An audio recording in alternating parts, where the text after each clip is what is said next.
Welcome students to the digital class of physics. मैं doctor Asad Akhtar Naqvi आज first year physics textbook board के chapter number 1 के numericals discuss करूंगा आपसे कि आपने किस तरीके से ये न्यूमेरिकल्स जो हैं वो सॉल्व करने हैं, और अगर आपके पास एग्ज़ाम में आते हैं तो किस तरीके से इन क्वेश्चंस को सॉल्व करके आंसर करना है। देखिए, ये आपके पास first year physics chapter number 1 के क्वेश्चंस हैं जो कि आप अपनी बुक के लास्ट में देख सकते हैं। तो पहला क्वेश्चन है, what is the percentage uncertainty in the measurement of 3.67 plus minus 0.25 metre. तो ये आपके पास पहला सवाल है, हमें परसेंटेज अनसर्टेनिटी फाइंड करनी है। और परसेंटेज अनसर्टेनिटी फाइंड करने के लिए हम सबसे पहले इसको सॉल्व करते हैं। तो यहाँ पर मैंने ये सवाल जो है वो पेस्ट कर दिया है। हमें परसेंटेज अनसर्टेनिटी फाइंड करनी है, तो ये बहुत इजी सा क्वेश्चन है। देखिए, इसमें अनसर्टेनिटी आपके पास मौजूद है प्लस माइनस 0.25 मीटर। तो आपके वो फाइंड करनी है परसेंटेज अनसर्टेनिटी। तो इसको हम फाइंड कर लेते हैं। परसेंटेज अनसर्टेनिटी ये हमारा ऑब्जेक्टिव है फाइंड करना। ये किसके बराबर होती है? देखिए, हमारे पास अनसर्टेनिटी कितनी गिवन है? 0.25 मीटर। ये 0.25 मीटर अनसर्टेनिटी किस मेजरमेंट में है? 3.67 में। तो आप इसको 3.67 से डिवाइड कर दें। चूंकि आपको परसेंटेज मालूम करनी है तो आप इसको इससे 100 से मल्टीप्लाई भी करना पड़ेगा। तो आपके पास आंसर आ जाएगा। ये हमारे पास कैलकुलेटर है। देखिए, 0.25 डिवाइडेड बाय 3.67, और आप इसको अगर मल्टीप्लाई बाय 100 कर दें तो आपके पास आंसर आ जाएगा 6.81%। तो ये आपके पास आंसर आ गया 6.81%। तो आप देख सकते हैं कि आपकी बुक में आंसर था 6.8% और हमारे पास आंसर आ गया 6.81%। तो ये आपका सवाल जो है वो सॉल्व हो गया है। अच्छा, इस तरीके का सवाल जो है वो आपके पास शॉर्ट क्वेश्चंस में नहीं आ सकता, ना ही लॉन्ग क्वेश्चंस में आ सकता है। यानी कि सेक्शन ए और सेक्शन बी में ये सवाल नहीं आ सकता। तो ये एमसीक्यूज में पूछा जा सकता है। 1 नंबर का एमसीक्यू आपसे इस तरीके का पूछा जा सकता है। तो आइए चलते हैं हम अपने नेक्स्ट क्वेश्चन की तरफ। नेक्स्ट क्वेश्चन क्या है? An aeroplane travels at 850 kilometre per hour, how long does it take to travel 1 kilometre. तो हमारे पास ये क्वेश्चन है, इसको भी हम ज़रा कॉपी करते हैं और वापस से प्रिंट पर आकर इसको सॉल्व करने की कोशिश करते हैं। तो ये कह रहे हैं कि हमारे पास एक एरोप्लेन है जिसकी आपको स्पीड गिवन है 850 किलोमीटर पर आवर। तो speed is 850 kilometre per hour, और आपको बताना है कि ये कितना डिस्टेंस कवर करेगा। सॉरी, डिस्टेंस तो आपको गिवन है, डिस्टेंस है आपके पास 1 किलोमीटर। तो कह रहे हैं कि 1 किलोमीटर कवर करने में इसको कितना टाइम लगेगा। तो देखें, बड़ा सिंपल सा सवाल है। आपको पता है कि S is equal to VT, ये हमारे पास बेसिक फार्मूला है। तो अगर हम इसको रीअरेंज कर लें तो हमें टाइम फाइंड करना है। Time will be equal to distance upon velocity. तो डिस्टेंस अपॉन वेलोसिटी, अब अगर हम देखें तो ये सिंपल सा है कि आपका डिस्टेंस है 1 किलोमीटर और स्पीड क्या है? 850 किलोमीटर पर आवर। तो अगर इसका आप यूनिट देखें तो क्या हो जाएगा? Kilometre bye kilometre per our. ये किलोमीटर से किलोमीटर कैंसिल हो जाएगा, और 1/850 अगर हम करें 1 डिवाइडेड बाय 850, तो ये आ जाएगा .00117 आर, 0.00117 आवर्स। अच्छा, अब ये वैल्यू जो है वो बहुत ज़्यादा स्मॉल है, तो आप इसको कन्वर्ट कर सकते हैं सेकेंड्स में, क्योंकि हमें पता है कि 1 hour is equal to 60 minute and 1 minute is equal to 60 second. तो अगर आप इस वैल्यू को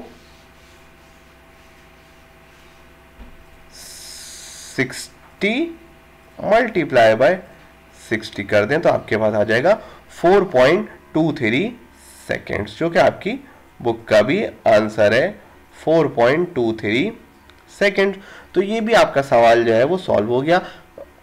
ये बहुत चूंकि शॉर्ट क्वेश्चन है, तो ये सवाल भी एमसीक्यू में आपसे पूछा जा सकता है। चलें चलते हैं हम नेक्स्ट क्वेश्चन की तरफ, और वो है a rectangular holding tank 25 metre in length and 15 metre in width is used to store water for a short period of time in an industrial plant. If 2980 meter cube water is pumped into the tank, what is the depth of the water? तो आइए इस सवाल को देखते हैं। देखें, आपके पास एक इंडस्ट्रियल रेक्टेंगुलर टैंक है, तो इसको हम ज़रा ड्रॉ कर लेते हैं ताकि आराम से आपको ये सवाल एनालाइज करने में समझ आए, आप इसको अच्छे से एनालाइज कर सकें। यह आपके पास एक रेक्टेंगुलर टैंक हो गया, और इस रेक्टेंगुलर टैंक की आपको डायमेंशंस गिवन है। आपको पता है कि रेक्टेंगुलर टैंक है, और तो रेक्टेंगुलर टैंक की हमारे पास 3 डायमेंशन होंगी। इसकी हमें लेंथ गिवन है, जो कि बराबर है, length is equal to 25 metre. इसकी हमें विड्थ गिवन है, और विड्थ कितनी है? विड्थ है इसकी 15 मीटर, और इसमें हम वाटर स्टोर कर रहे हैं, और कितना वाटर स्टोर किया जा सकता है? 2980 मीटर क्यूब। और हमें मालूम करनी है डेप्थ ऑफ वाटर, यानी कि ये हमें हाइट फाइंड करनी है इस टैंक की, क्योंकि इस हाइट जो टैंक होगी, टैंक की जो हाइट होगी वही पानी की डेप्थ होगी। अब अगर हम देखें तो यहां पर हमें वॉल्यूम गिवन है। हमें पता है वॉल्यूम किसके बराबर होता है, किसी भी रेक्टेंगुलर टैंक का वॉल्यूम किसके बराबर होगा? लेंथ इनटू हाइट या फिर डेप्थ इनटू विड्थ। तो अगर हम इस सवाल को देखें तो हमारे पास वॉल्यूम भी है, लेंथ भी है, विड्थ भी है, हमारा एक ही ऑब्जेक्टिव बचता है, डेप्थ फाइंड करना। तो इसको आप रीअरेंज कर लें, और D will be equal to V upon L into W। अब V हमारे पास क्या है? वॉल्यूम, यानी कि वॉल्यूम है हमारे पास 2980, और हमारे पास लेंथ है 25 मीटर, और विड्थ है हमारे पास 15 मीटर। अगर हम इसको सॉल्व करते हैं तो हमारे पास डेप्थ आ जाएगी, and it will be equal to 2980 divided by 25 divided by 15, which will be equal to 7.946 metre, 7.946 metre, या फिर अप्रोक्सीमेटली 7.95 मीटर्स।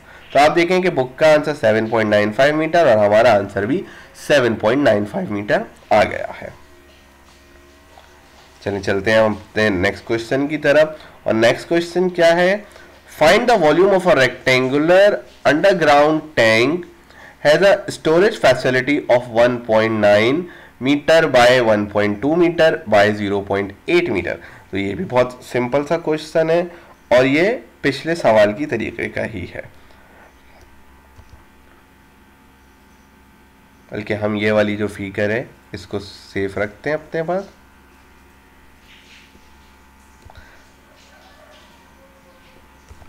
कि ये हमारे पास यूज़ होगी ये फिगर।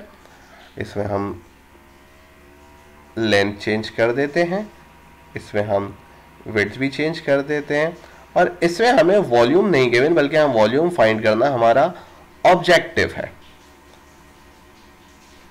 अब क्या कह रहे हैं कि हमारे पास रेक्टेंगुलर अंडरग्राउंड टैंक है जिसकी एक डायमेंशन है 1.9 मीटर। लेट सपोज वो लेंथ गिवन है 1.9 मीटर, एक डायमेंशन है 1.2 मीटर, तो उसको आप विड्थ ले लें 1.2 मीटर को, और एक डायमेंशन आपके पास है 0.8 मीटर, तो इसको आप डेप्थ ले लें 0.8 metre.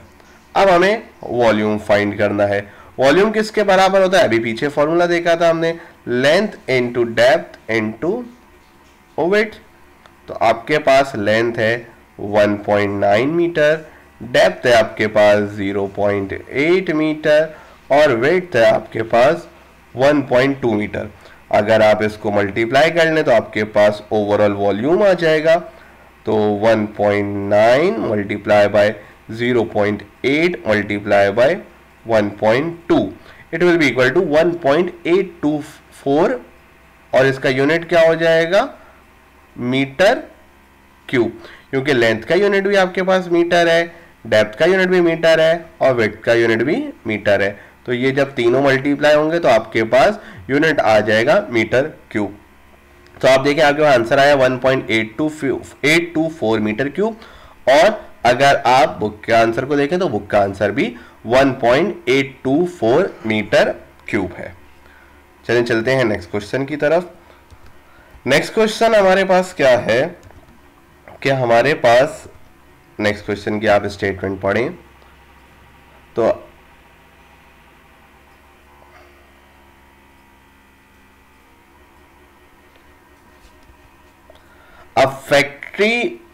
a watch factory claims that its watches gain or lose not more than 10 seconds in a year. How accurate is this watch? Express as percentage. हमारे पास एक वॉच है और उस वॉच को उसकी फैक्ट्री क्लेम कर रही है कि वो एक साल में 10 सेकेंड या तो गेन करती है या लूज करती है, यानी कि या तो 10 सेकेंड तेज हो जाती है या फिर 10 सेकेंड स्लो हो जाती है। तो कहने कि इसकी एक्यूरेसी बताएं तो परसेंटेज में, तो इसकी अगर हम परसेंटेज एक्यूरेसी देखें, परसेंटेज एक्यूरेसी, तो ये बड़ा आसान सा सवाल है। 10 सेकेंड कितने उसमें? एक साल में। तो एक साल में कितने सेकेंड्स होते हैं? देखें एक साल में आपके पास 365 डेज होते हैं, 365 डेज पर ईयर, यानी कि 1 ईयर में आपके पास 365 डेज होते हैं। हर डे में कितने आवर्स होते हैं? 24 आवर्स होते हैं। तो 24 आवर्स पर डे, और हर दिन हर घंटे में कितने मिनट होते हैं? 60 मिनट पर आवर, और हर मिनट में कितने सेकंड होते हैं? 60 सेकंड पर मिनट। और आपका जो घड़ी है वो एक साल में कितनी सेकंड तेज या कम हो रही है? 10 सेकंड।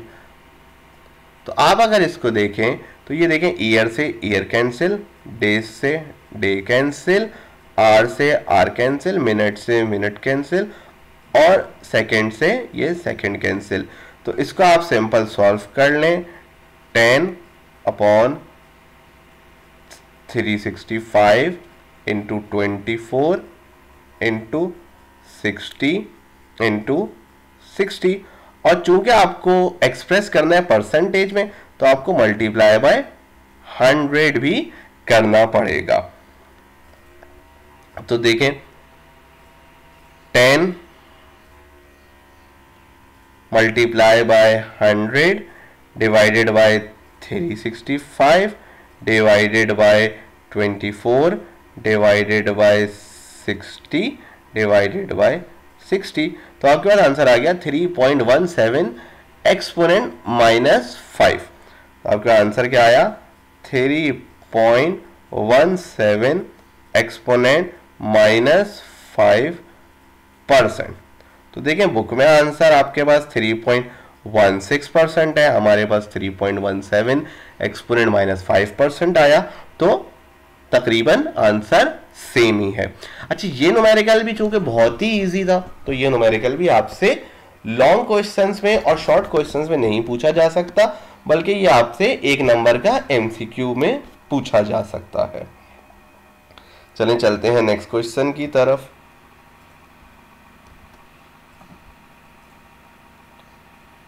नेक्स्ट क्वेश्चन आपके पास क्या है?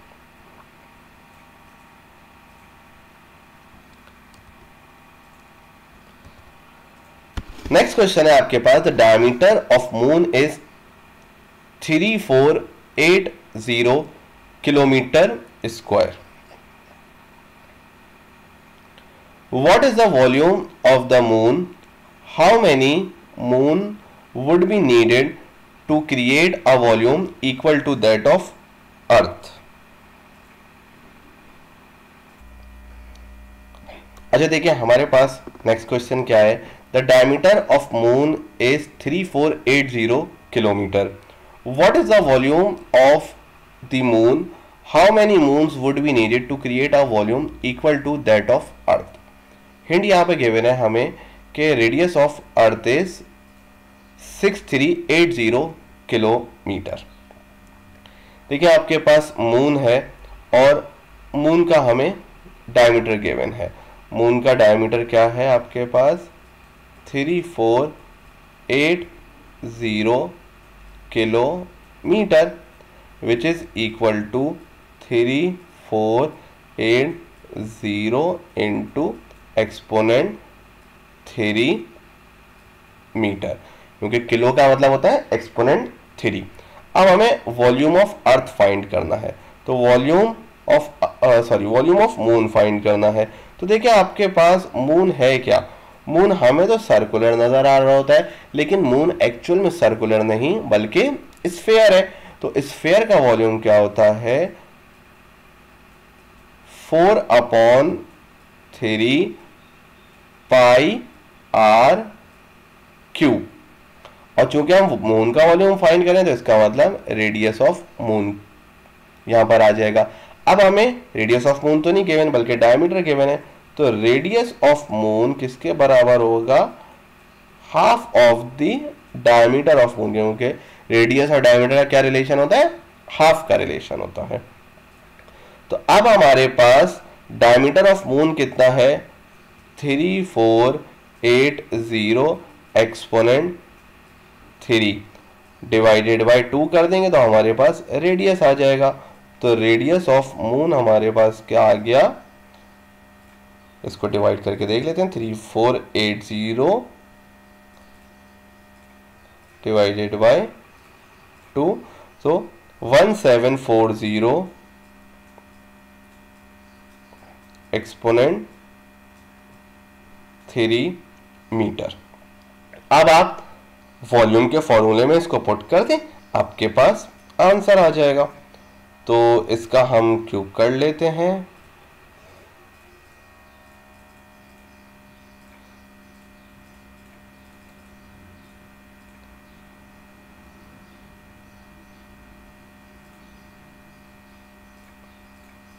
पाई की वैल्यू 3.142 इंटू 4 डिवाइडेड बाय 3, तो ये आ गया 2.2। और अगर आगे देखें तो तकरीबन 19 डिजिट बनते हैं। तो ये आ गया आपके पास volume of moon 2.2 exponent 19 metre cube. ये आपके पास वॉल्यूम ऑफ मून आ गया है। तो देखें ये आपके पास बुक में भी यही आंसर है, तो हमारा आंसर जो है वो सही आया है। अब ये कह रहे हैं कि अगर हम अर्थ को तमाम मून से कवर करना चाहें तो हमें तकरीबन कितने मून्स चाहिए होंगे। यानी कि ये सर्कल समझ लें कि ये अर्थ है, तो हमें कितने मून्स फिल करने यहाँ पर फिट करने पड़ेंगे कि हमारे पास अर्थ जो है वो कंप्लीट फिल हो जाए। इस तरीके से कितने मून लगाने होंगे, तो देख लेते हैं। पहले हम अर्थ का वॉल्यूम फाइंड कर लेते हैं। अर्थ का हमें रेडियस गिवन है, तो अर्थ का वॉल्यूम क्या हो जाएगा, अर्थ भी स्फीयर है, तो अर्थ का वॉल्यूम भी आपके पास 4/3 पाई आर क्यूब। और यहां पर कौन सा आर आ जाएगा, यहां पर हमारे पास रेडियस ऑफ अर्थ आ जाएगा। तो रेडियस ऑफ अर्थ आपको क्वेश्चन में गिवन है, कितना है 6380। तो 4/3 पाई आर इज इक्वल टू 6380। और चूंकि किलोमीटर में गिवन है तो इसको भी आप एक्सपोनेंट 3 करके लिखेंगे, क्योंकि एक्सपोनेंट 3 मीन्स किलो या फिर किलो मीन्स एक्सपोनेंट 3। तो अगर आप इसको सॉल्व करें तो देखिए आपके पास वॉल्यूम ऑफ अर्थ क्या आ जाएगा। तो मैंने इसको सॉल्व किया, 4/3 into pi into 6380 exponent 3 cube. तो ये मेरे पास आ गया 1.087 एक्सपोनेंट 21 मीटर क्यूब। यहाँ पे सब्स्टिट्यूट में अर्थ लगा देता हूँ। अब देखें क्या कह रहे हैं कि कितने मून्स मुझे चाहिए होंगे, यानी कि number of moons will create earth.